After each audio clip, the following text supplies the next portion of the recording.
প্ৰতি হিংসা কৃষ্ণ মাহে ঘনে ঘনে বোলা দাদা এতিয়াই আক্ৰমণ কৰো শান্ত ভাই উত্তেজনাৰ বশবৰ্তী হই নোয়াৰু কৰিব আক্ৰমণ আমৰাও যোৱা তুমি প্ৰশিক্ষিত কৰা সেনাবাহিনীকে ভীষণ সমৰৰ বাবে আৰ ময়ো যাও মহাদেবক তুষ্ট কৰি লাভময় মনোমতবৰ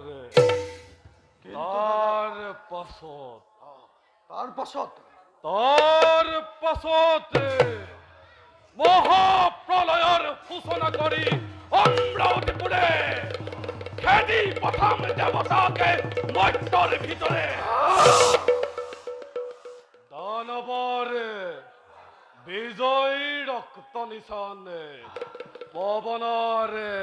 লহৰে লহৰে উড়ুয়াব লাগিব অমৰাবতীপুৰে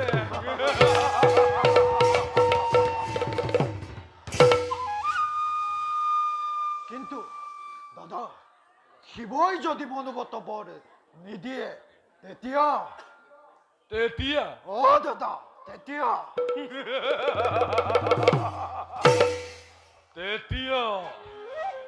যত আছে শিৱ ভক্ত এই জগতৰ ভিতৰে যত আছে বিষ্ণু ভক্ত এই ব্ৰহ্মাণ্ডৰ ভিতৰে সকলোকেই ধৰি বান্ধি আনি জ্বলন্ত অগ্নিতে কৰিম নিক্ষেপ ইমানতো যদি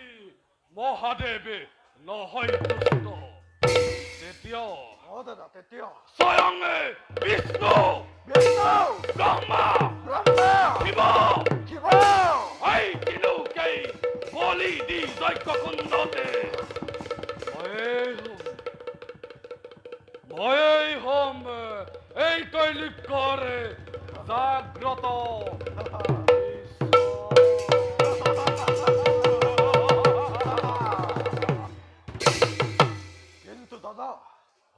সত্যহতে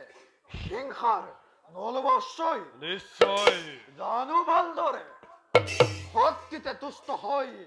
ভঙুৱা শংকৰ তেন্তে বলা দাদা তুমিও যোৱা নিজ কৰ্তব্যত হোৱা অগ্ৰসৰ আৰু ময়ো যাওঁ নিজ কৰ্তব্যত হওঁ অগ্ৰসৰ ভাই বলক দাদা কালিলৈ প্ৰত্যহতেই যাত্ৰা কৰিম শিৱ আৰাধনাৰ বাবে বলা দাদা